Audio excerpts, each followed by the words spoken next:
What up, boys, and welcome back to yet another video. So in this video, I've done something that a lot of you guys have requested, and this is a series called Loot from 100 Runs, where I pretty much do a dungeon 100 times, or an open world farm for 10 hours. And a lot of you guys have requested me to do island expeditions again. I've done a couple of videos on loot from 10 hours or from before, but obviously a lot has changed now that we're higher level, and also the prices have changed since the last time I did it. So I went ahead and I did 10 hours of island expeditions, and there's a couple of things important to know about island expeditions before you start farming it. But before we dive into that, big thank you to every single one of you guys that has picked up the 0 to 10 million gold guide. The support has been massive, and if you guys have no clue what it is, it's basically a book that I started working on over 2.5 years ago, and I've updated and improved it since. And it features all of the best gold making tactics that I personally use in order to achieve hundreds of millions of gold. So the best part about it is the fact that you can get it for 50% off using code Dragonfly, and also it comes with a lifetime of free updates. So you can find that link down below for those of you that don't have it, and those of you that do have it, you can check out the VIP Discord for more exclusive content.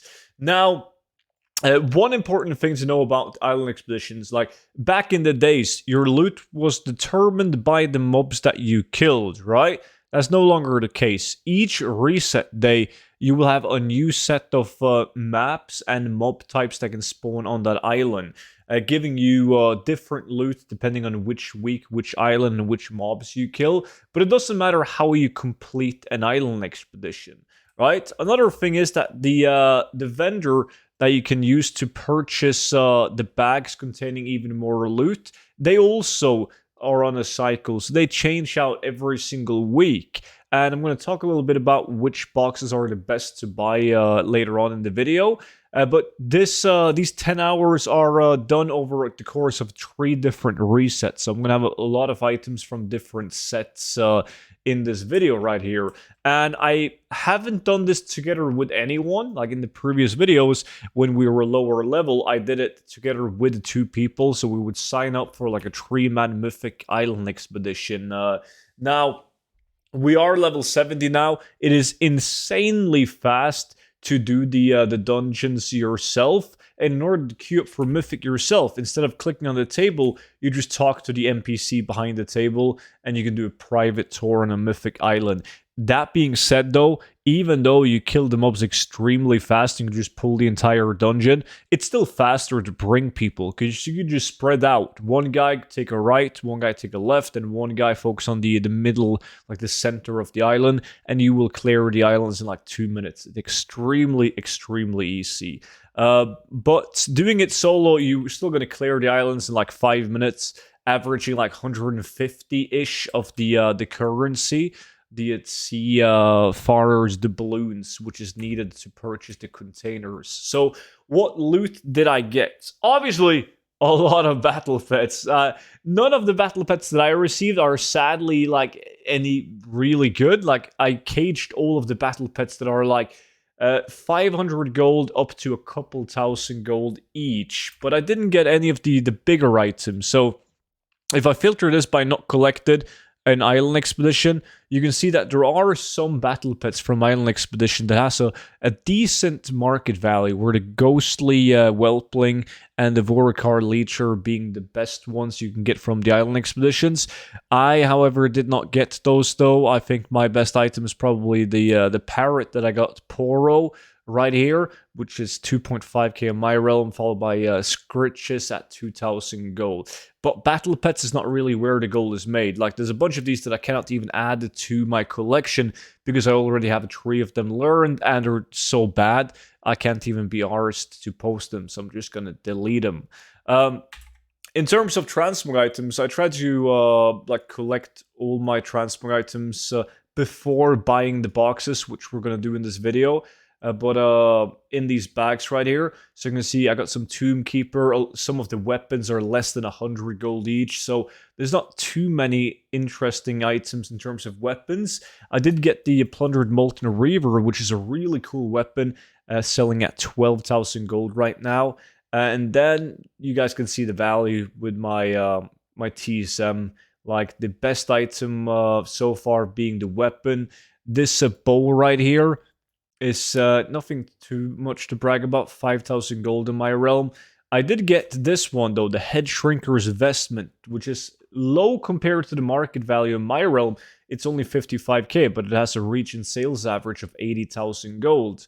And then I also got some leggings that we should probably see in just a bit. These hands are not too bad, 6.5k. This chest is 12k. And let me see, where did I put? There we go with the chest, 100,000 gold chest. Maybe that was the item I was looking for. The Blood Wake chest piece at a really good price right now in my realm. I got this this belt, the Sleet Guard belt. Looks kind of cool. Wrath of Lich King inspired for 99,000 gold. And no top hats or anything fancy. I did get Mistwalker belt as well at 99,000 gold. Dark Animator cowl, that's sitting at 5,000 gold.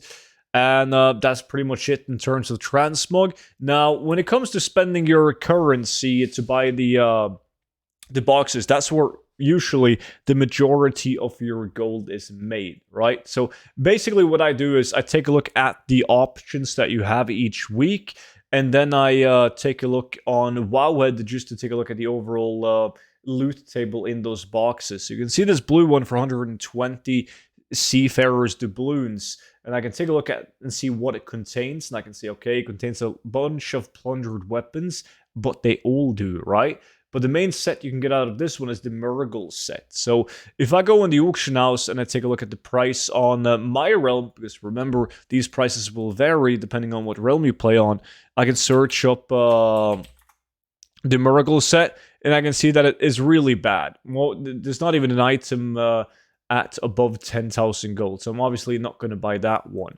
Now, the next box that I'm going to be looking at is the Snow Blossom Salvage. So opening up Wowhead, taking a look at that set, and you can take a look and see that there's mainly, well, there's two sets. It's the Swarm Fury and the Tomb Keeper. That's pretty much it in terms of green sets. So once again, gonna go on the auction house, search up Tomb Keeper, and it's even worse than the previous box on Tomb Keeper. And then you have Swarm Fury. Swarm Fury, once again, extremely bad. So that leaves us with the last box that I have an option to buy this week, and that is the Jorundel Salvage. Now, Jorundel Salvage can drop Bloodwake, Sleetguard, and Fallen Rune Lord items in terms of greens. So if I go in the auction house right now and I search up Sleetguard, you can see there's only 2 items in that set, but they're both really decent.